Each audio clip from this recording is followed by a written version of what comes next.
The cameras flashed, the crowd froze. And just like that, Hollywood had a brand new obsession. Oh, it was an absolute media frenzy. Welcome to Starscope Report. Join Jordan and Jamie as they uncover Hollywood drama, music industry shakeups, and viral influencer scandals. From red carpet surprises to social media controversies, we dive deep into the stories behind the fame. And today we are doing a massive deep dive into a headline that has practically taken over the internet. We are unpacking the exact reasons why Lewis Hamilton regrets Kim Kardashian. I mean, that title alone is just, it's heavy. It is. It really is. But to understand the regret, we have to start at the peak of the romance. Picture the scene for a second. You are standing in Tokyo, Okay, setting the scene. right in the middle of the famous Daikoku parking area. It is late at night. The city is just kind of humming, right? Yeah, that ambient Tokyo energy. Exactly. And suddenly, the absolute roar of an engine just shatters the noise. A Ferrari F40 comes tearing through, Oh. drifting at terrifyingly high speeds, doing donuts, burning rubber until the night air is literally choked with this thick white tire smoke. It sounds like a movie scene. It really does. And as the smoke finally begins to dissipate, you catch a glimpse of the driver. It is seven-time Formula One world champion Lewis Hamilton. Of course it is. But it is the passenger seat that immediately breaks the internet. Sitting right there, completely unfazed by the G-force, is Kim Kardashian. Just casually sitting in a drifting Ferrari. Yes. The camera pans, she smiles, and just mouths the words, "That's insane." You know, if a visual is so striking, you'd think an ad agency spent like $10 million conceptualizing it. Right. I mean, you have the ultimate collision of high-stakes, adrenaline-fueled sports and hyper-curated pop culture royalty just playing out in real time. And that is our mission today. We are pulling from a huge stack of sources: entertainment news, sports journalism, PR expert analysis. We really want to dismantle the machinery behind this relationship. Exactly. We are looking at the mechanics of their hard launch, the brutal realities of aging in the public eye, and the sheer logistical nightmare of merging two global empires. Which ultimately leads us back to that massive question of regret. Like, why would this perfectly curated pairing start to crumble? So let's establish the timeline first. According to the sources, these two didn't just bump into each other last week. No, not at all. They've actually been in the same elite circles since at least 2014. Wow, so over a decade. Yeah. But you have to look at how differently they have historically operated. Since his very public, very messy split from Nicole Scherzinger back in 2015, Lewis has treated his romantic life like a fortress. Right. He is notoriously private. Very. I mean, there were rumors over the last decade, Rihanna, Shakira, but his primary PR strategy has always been deflection and absolute discretion. While Kim's entire empire is built on, well, total visibility. Her marriages, divorces, the kids, they are the literal narrative engine of her billion-dollar businesses. Exactly. So when rumors started bubbling up in early 2026, it felt like a total anomaly for Lewis. Yeah, we started getting these high-budget breadcrumbs, a VIP suite at Super Bowl LX. Very subtle. Right.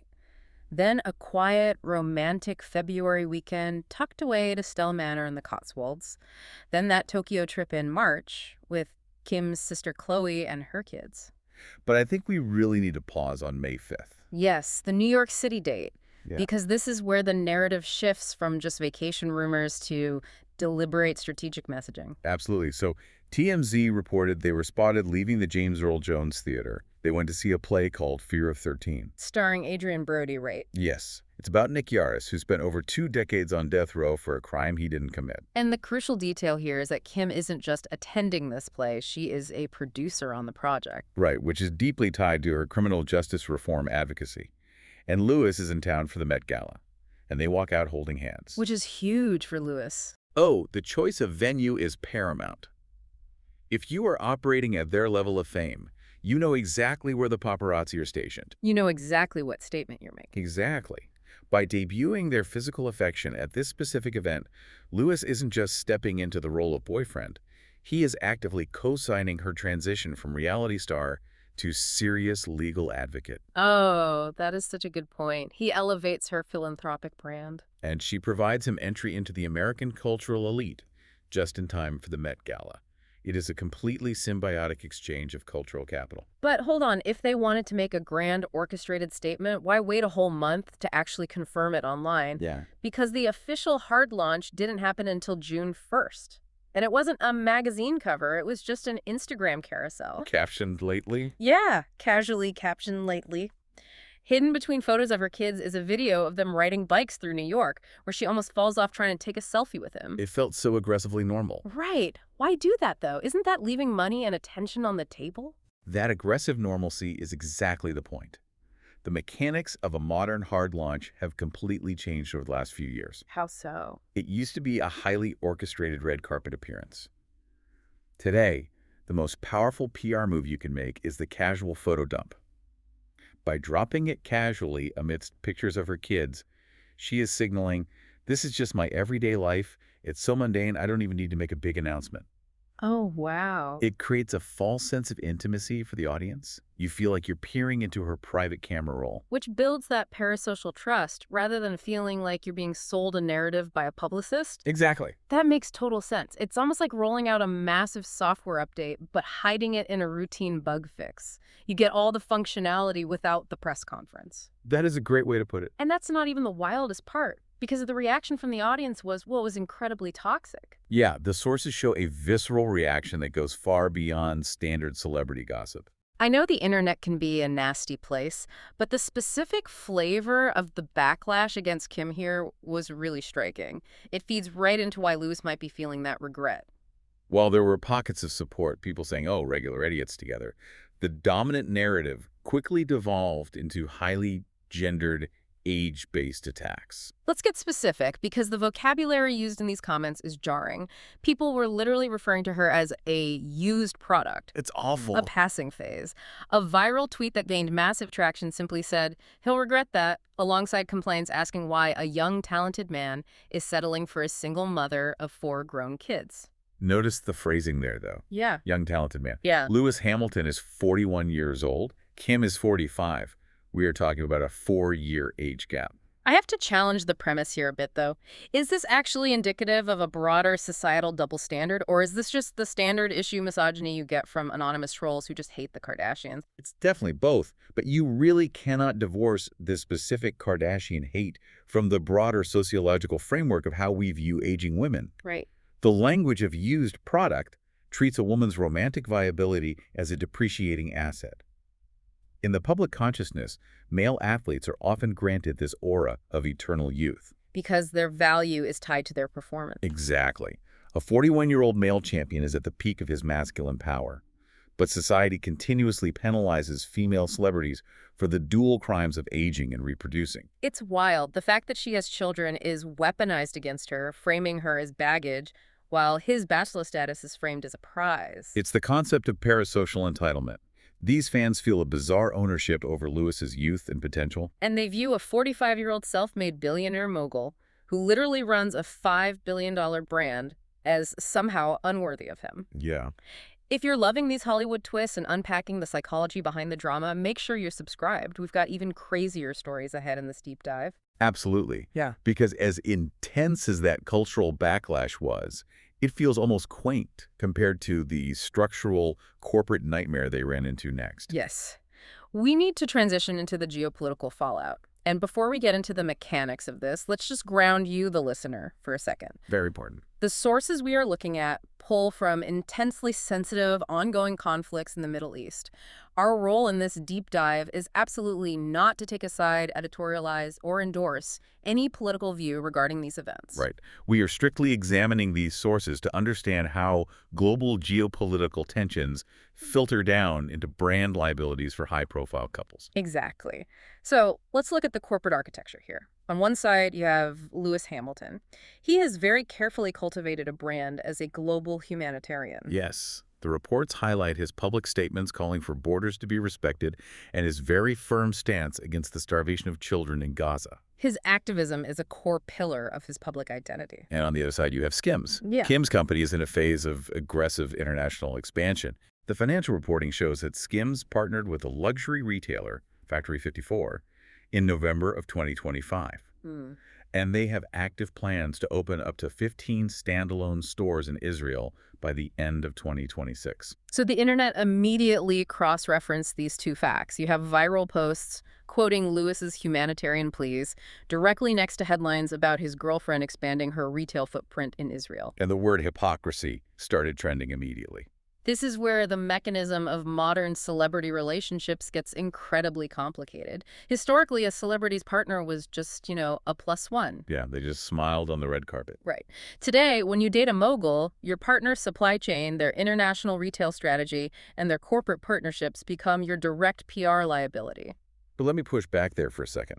Do everyday consumers actually care about the geopolitical footprint of the company whose CEO happens to be dating their favorite F1 driver? That's a fair question. Like, does that actually move the needle financially? Well, according to the brand analysts in our sources, it moves the needle on brand equity, which eventually impacts the financials. Consumers today, especially younger demographics, practice what sociologists call political consumerism. They expect ideological purity from the brands they align with. Exactly. When Lewis has built a brand on speaking out for marginalized groups, and his partner's company is perceived by his fan base to be profiting in a conflict zone, the dissonance creates an identity crisis for his fans. They feel betrayed. And when fans feel betrayed, the rumor mill goes into absolute overdrive. Which brings us to the bizarre SKIMS shipment rumor. Oh, this was wild. Suddenly, there's noise online trying to link a SKIMS logistics shipment to an $8.4 million cocaine investigation. Let's be unequivocally clear here. Yes, please. There is zero factual confirmation connecting Kim Kardashian to any illicit activity. None. Exactly. But the fact that this rumor gained traction at the exact same time as the geopolitical backlash shows how quickly the public will look for reasons to tear down a partnership they feel is ideologically flawed. It is the weaponization of corporate logistics against a personal relationship. And when a relationship is generating this much friction, this many headlines, and this much corporate risk so early on, it naturally leads to skepticism about its authenticity. Which brings us to the PR stunt conspiracy. Yes. Later in the deep dive, we'll talk about the shocking twist nobody saw coming regarding the extreme logistical barriers they face. But first, we have to talk about the showmance allegations. If you look at the forums, people are absolutely convinced this is a highly orchestrated showmance. They specifically point to the paparazzi photos of them at Nobu in Malibu. Right, because this wasn't just a quiet dinner. It was Kim, Lewis, 3 of Kim's kids, Kim's mother, Kris Jenner, and Lewis's mother, Carmen Larbolistier. A full family summit. The commenters were ruthless about this. One specifically alleged staged pics paid for by none other than Kris Jenner. But they do point to the fact that Kris and Lewis have been friends for over a decade. Back in 2015, Kris was on the record hoping Lewis would become her son-in-law. But let me play devil's advocate here. Why would the Kardashians, of all people, need a fake relationship? Right. They are arguably the most famous family on the planet. They do not need Lewis Hamilton to get their name in the paper. That's the exact point brought up by PR analyst Mike Fahey in our sources. He argues that analyzing this as a crude, fake relationship for attention misses the sophistication of modern celebrity. The Kardashians don't need exposure. They need narrative momentum. Exactly. Fahey points out that Kris Jenner doesn't necessarily sit in a boardroom and script a romance from scratch. Instead, she recognizes the immense alignment between two global juggernauts, and she simply facilitates the environment for the narrative to build itself. Fahey had a quote that I think is the skeleton key to understanding this entire dynamic. He said, Kim's relationships are chapters, not conclusions. Whether this is real, strategic, or both, they're winning simply by keeping people guessing. That phrase, chapters, not conclusions, is vital. It really is. We culturally assume that the goal of every romance is a permanent, till death do us part conclusion. But in the stratosphere of billion-dollar personal brands, a relationship can be highly strategic, immensely beneficial for both portfolios, and feature genuine emotional connection while still being entirely temporary. I think we all do this on a micro level now, though, don't we? It's not just billionaires. How do you mean? Well, with social media, everyday people curate their own eras. We soft launch a partner, we enjoy the cultural capital of being in a couple, and if it ends, we just pivot to a new chapter. It's like two software platforms integrating their APIs. Yes. They share user bases, they cross-pollinate, but eventually the integration might not serve either platform anymore, and they decouple. That API analogy is highly accurate. You don't merge the code bases, you just share data for a while. And the reason they cannot fully merge their code bases brings us to the final and perhaps most insurmountable obstacle in their relationship. The reason the regret narrative is so strong. The logistics. Because beneath the PR strategy and the geopolitical debates, there is the brutal reality of physics and geography. Stay tuned and hit that subscribe button so you don't miss what's coming next, because this logistical nightmare is where the fantasy really hits a wall. Look at the structural engineering of their respective lives. Lewis Hamilton is tethered to the Formula One calendar. Which is grueling. It means over 20 races a year, traveling continuously across multiple continents for 9 months out of the year. He lives in a state of high adrenaline transience, and he has explicitly stated he has no intention of retiring anytime soon. And you try to integrate that with Kim's center of gravity. She is deeply anchored in Southern California. She has 4 children with established schools and routines. We can't just uproot them. Exactly. She is physically managing a sprawling corporate empire, studying law, and expanding into an acting career. Her life requires absolute, immovable stability. The sources from Star Magazine indicate this is creating massive internal friction. Initially, flying to a Grand Prix for the weekend is thrilling. But the novelty of jet lag wears off quickly when you are running a Fortune 500 level company. The reporting suggests Kim is looking for marriage and domestic stability, and while Lewis might be the ideal partner in personality, his lifestyle is structurally opposed to her needs. But wait, they have private jets? They have practically unlimited resources? If you have $1 billion, can't you just buy your way out of logistical friction? You can buy aviation, but you cannot buy psychological bandwidth. Oh, that's true. When your life is optimized for maximum global output, the mental load of constantly adjusting your gravitational pull to match somewhere else's is just exhausting. We actually have insight into Kim's psychological bandwidth from her quotes on the Kardashians. She spoke very candidly about her single era, talking about the profound relief of not having to factor in another massive ego or demanding schedule into her daily calculus. She said she loved doing what she wanted, when she wanted. She did qualify that by saying she would be ready when the right person comes along. But the hidden caveat is that the right person must also be logistically convenient. Exactly. The Star Magazine insider painted a picture of a looming impasse. Kim craves an easy life in her mid-40s. She won't ask Lewis to quit his life's passion, but maintaining a romance across a dozen time zones is the absolute antithesis of easy. It's like trying to merge 2 massive solar systems. You can't just smash 2 suns together without completely destroying the orbits of all the planets surrounding them. Someone has to give up their gravitational center, and neither of these two is in the business of compromising their empire. It is the ultimate paradox of hyper-success. The very drive and independence that makes you attractive to an equal is the exact same force that makes sustained partnership nearly impossible. Which brings us back to the core of what we've unpacked today and why the internet is so obsessed with the idea that Lewis regrets this relationship. Because it's just too much friction. Exactly. This isn't just a story about 2 famous people holding hands in New York. It is a masterclass in the burdens of modern celebrity. You have a relationship actively fighting a multi-front war. They are battling deeply ingrained societal ageism and sexism. They are navigating the treacherous waters of global geopolitical brand alignment, where a retail strategy can spark a PR crisis for your partner. They are outmaneuvering conspiracy theories about the authenticity of their affection. And ultimately, they are fighting the relentless, exhausting constraints of time and geography. It demands an incalculable amount of strategic energy just to prevent the relationship from collapsing under its own weight, let alone finding the space to actually enjoy it. Which leaves us with a lingering question for you to mull over. When you reach this pinnacle of extreme power, wealth, and visibility, when you are so profoundly accustomed to being the sole driver of your own destiny, is it actually possible to share the wheel? Or are we looking at a future where, at a certain level of success, romance is destined to be just a temporary, mutually beneficial chapter in a much larger corporate story? It really forces you to ask, does the brand exist to serve the human, or has the human become entirely subservient to the brand? Think back to that Tokyo parking lot. The smoke, the deafening noise, the incredible speed of the drift. It is mesmerizing to watch. But eventually, the tires wear out, the car has to stop, and someone always has to get out. Such a powerful image. You've been listening to Starscope Report, where Jordan and Jamie uncover the stories shaping Hollywood, music, and pop culture. Thanks for tuning in, and don't forget to subscribe for more stories that keep the stars shining.